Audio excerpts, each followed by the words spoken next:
Hello, in this video I'm going to show you how to start mapping on your Philips HomeRun 5000 series.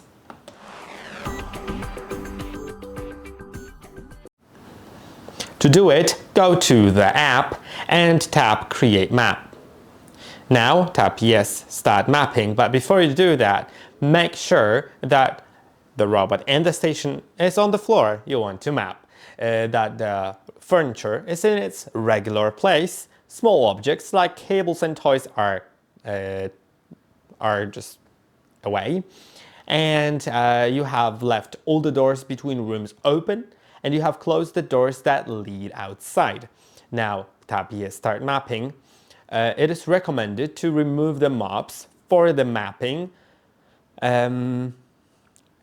which ensures your robot captures all areas including carpets, so cleaning is seamless from day one, as it says right here. So I will do that. I will just get the robot, the mopping pads off. Now I'll tap on Got It, and it will start mapping. I'll move around and scan the environment to create a map. Please open the doors to all rooms and clear the floor area. Starting to charge. Okay, I'll get back to you in a moment. And as you can see, the map is finished. So the robot has returned to the charging station. I'll skip editing the map for now. There will be a video about it. I hope that this video was helpful. Don't forget to like, subscribe, and I'll see you in the next one.